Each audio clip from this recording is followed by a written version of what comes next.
Presta atenção no óbvio, galera, porque o óbvio esconde a verdade, mas mostra a mentira.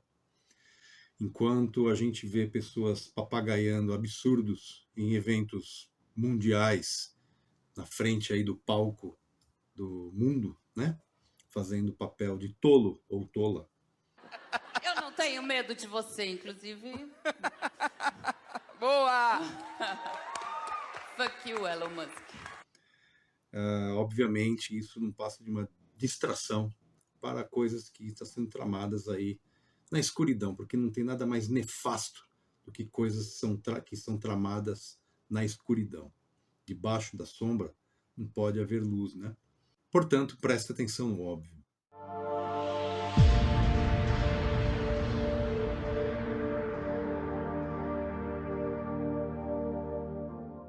Eu andei sumido porque estava trabalhando na tradução no meu novo livro, O Mito de Sofia nas Escrituras de Nag Hammadi. Foi lançado nos Estados Unidos e no mundo, com uma certa repercussão, ínfima, mas para mim satisfatória.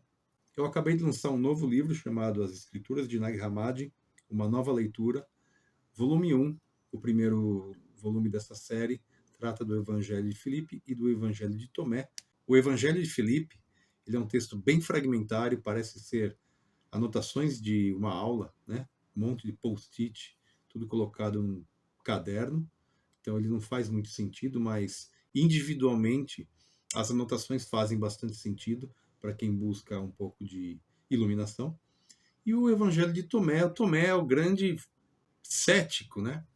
Mas o Evangelho de Tomé não tem nada de cético.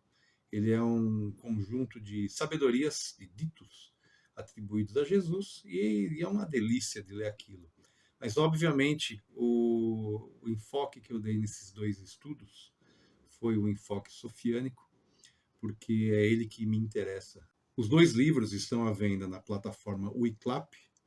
Neste momento, eu estou trabalhando num estudo sobre o livro de João, o livro secreto de João, que também é um livro maravilhoso. E lá no livro secreto de João está o germen, né, o fio condutor do mito de Sofia, que é uma delícia, tá? Então já já esse livro também vai estar aí disponível na plataforma Wiclap, que está o link aqui embaixo no nosso vídeo. Clica lá, compra o livro, é baratinho, e você vai estar lendo um trabalho bastante original e bastante interessante. A originalidade desses dois livros não está no gnosticismo em si, porque tem um monte de gente aí muito melhor do que eu para falar de gnosticismo. O meu foco, na verdade, é a visão sofiânica da coisa toda. É a análise do texto baseado no mito de Sofia e na mensagem que ele traz para a gente, e na forma de ver o mundo, né, baseado na narrativa de Sofia. E o que é o mito de Sofia, afinal, César? O que é essa visão sofiânica? Bom, compre o livro e lá você vai ficar sabendo. Eu não vou tirar dos senhores e das senhoras o desafio intelectual de pegar um livro, ler, entender e dar uma pensada, porque é muito legal. O nosso vídeo de hoje, então, vai tratar de um trechinho aqui do livro O Totalitarismo Tardio, o caso do PT, escrito e organizado por José Justo Tavares. É um livro que está aí disponível na internet, os senhores podem comprar. Já vou avisando desde já que se você ficar aí ofendido quando fala mal do PT, pode então já desligar o vídeo, que isso aqui não é para você. Portanto, segura a onda, que lá vem pedrada, galera. O Totalitarismo Tardio, o caso do PT, José Giusti Tavares.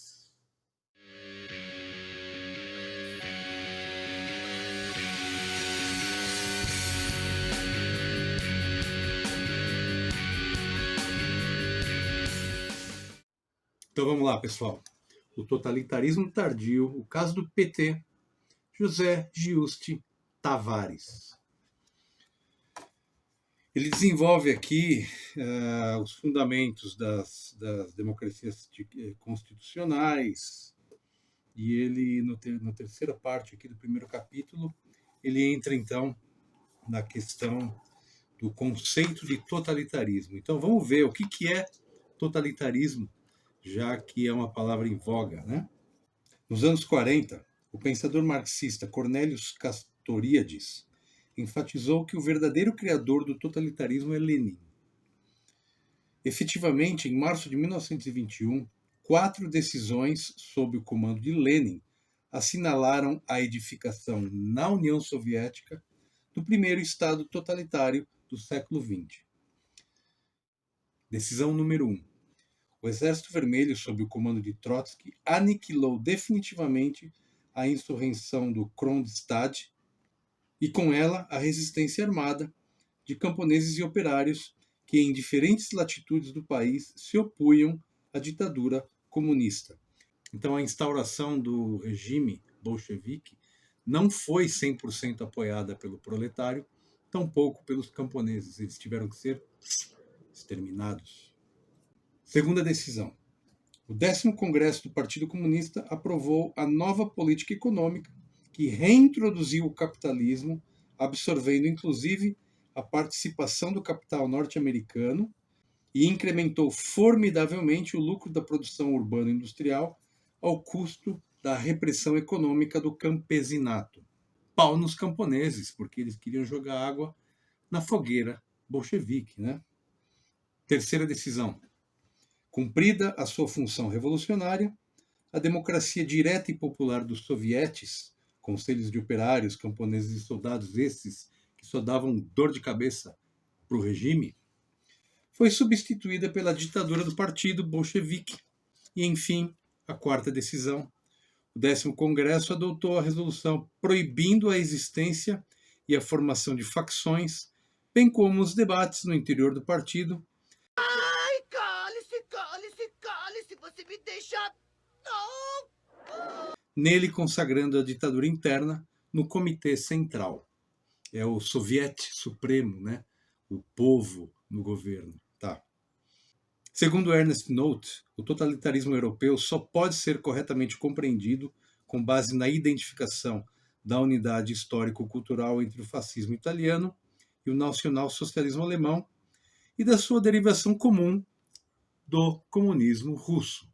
Os três, então, malditos, tinham a mesma raiz no mesmo socialismo que deu errado igual no mundo inteiro. O comunismo, evidentemente, jamais reconheceu quer o seu caráter totalitário, quer a sua influência decisiva sobre o fascismo e o nacionalsocialismo. Contudo, os dois últimos, embora tenham rejeitado qualquer raiz leninista comum, assumiram explicitamente com Mussolini, em 1932, e com Goebbels e Carl Schmitt, em 1933, o seu caráter totalitário.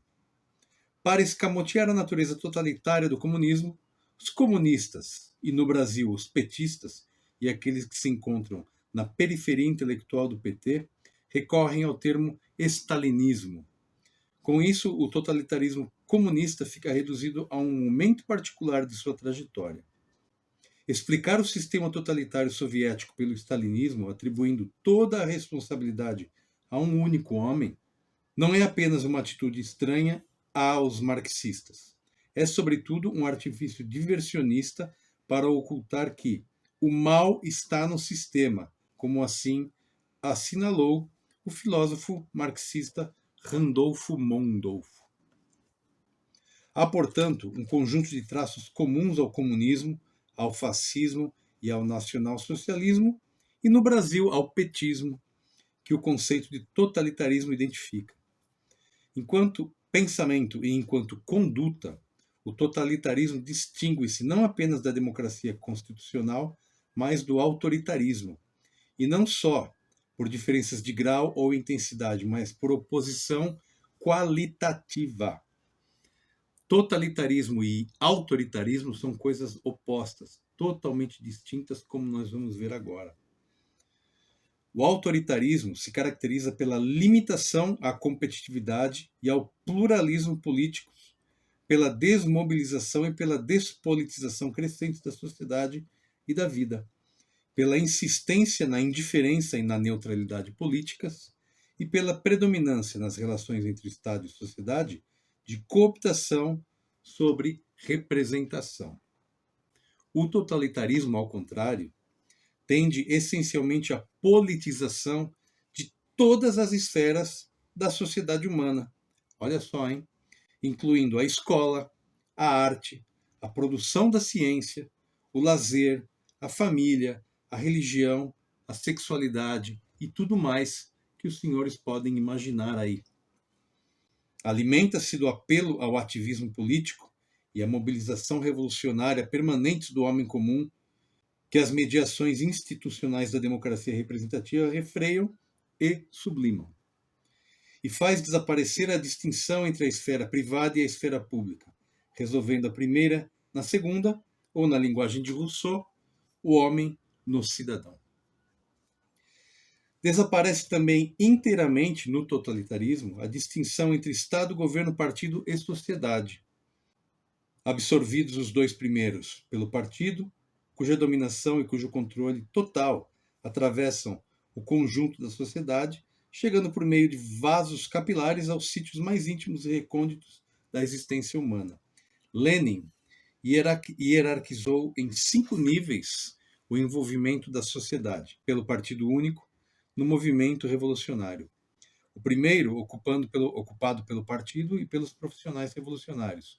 O último pelos elementos não organizados da população.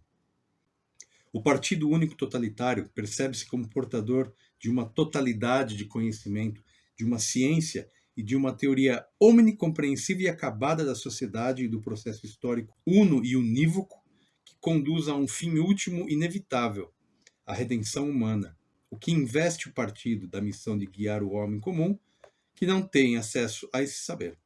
Nessa perspectiva, o messianismo político alimenta e legitima o voluntarismo do partido.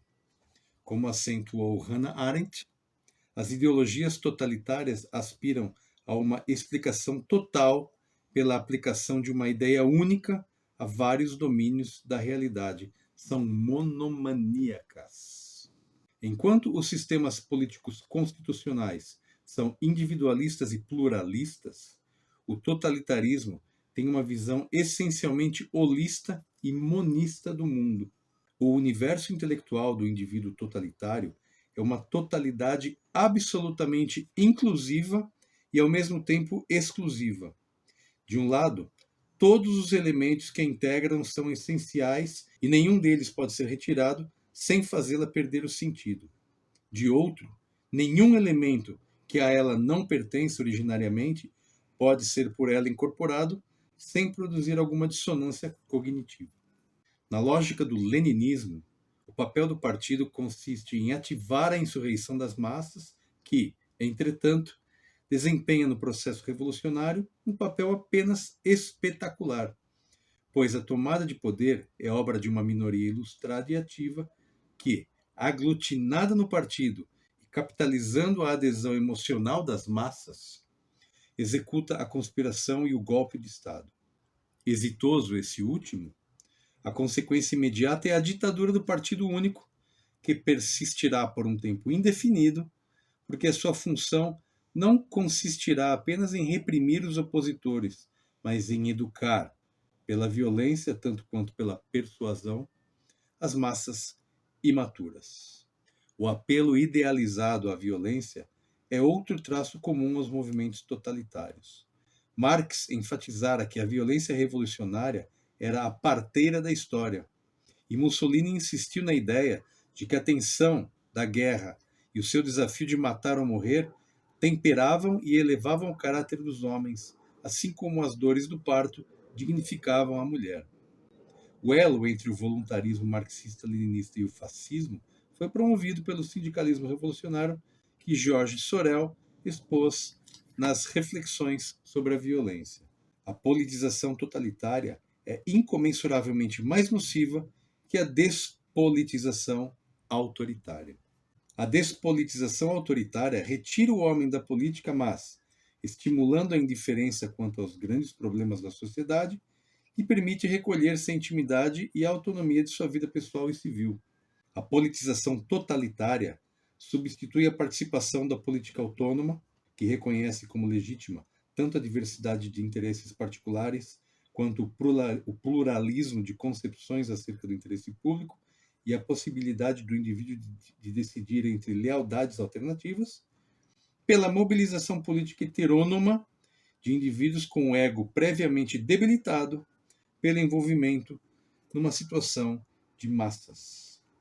No totalitarismo, como resultado de processo de extrema e brutal simplificação da realidade, a vida política é percebida em termos de um permanente enfrentamento entre dois polos, o de amor e o de ódio, o do bem e o do mal, o da verdade e o do erro, o do amigo e do inimigo, diante dos quais a neutralidade ou a indiferença não são apenas suspeitas, mas criminosas. Pessoal, eu podia continuar lendo aqui, mas eu não vou tirar o prazer de vocês. Esse livro aqui, Totalitarismo Tardio, o caso do PT, organizado por José Giusti Tavares. Esse livro aqui eu comprei usado, ele está impecável, talvez vocês encontrem aí pelos sebos da vida. Resumindo, esse monte de gente mal intencionada que está aí armando para todo mundo, esse pessoal sabe exatamente o que está fazendo. E quando eu falo para prestar atenção no óbvio, não é porque a verdade está no óbvio, é o contrário, porque a mentira está lá no óbvio. Quando a primeira trocadora de fralda do país, a cuidadora Janja, faz o que faz, fala as besteiras que faz e age como uma tola diante do mundo, isso daí, obviamente, é uma distração. Então, a mentira é o óbvio. A gente tem que olhar esse óbvio e entender que por trás dele está acontecendo alguma coisa. Então, esse monte de gente mal intencionada, apoiada por uma minoria de influenciadores ignorantes que não sabem nem a diferença entre nazismo, fascismo e comunismo, que não sabem a raiz comum que todos esses sistemas totalitários apresentam, esses caras vão fazer o que eles querem. Então relaxa, assiste ao show e lembra sempre de observar o que é óbvio, tá? E prestando atenção no óbvio, a gente conhece mais ou menos aí o caráter da mentira. O circo armado pelas autoridades vigentes, esse pessoal sabe exatamente o que está fazendo. Para eles, não serve o argumento da honestidade intelectual, porque a honestidade intelectual serve para você que está aí ouvindo. Honestidade intelectual é não fingir que sabe aquilo que não sabe e não fingir que não sabe aquilo que sabe muito bem. Eles sabem muito bem o que eles estão fazendo e eles não estão fingindo nada. Presta atenção na mentira, galera. Heed the obvious. Esse é o nosso ensinamento sofiânico de hoje. Um grande abraço.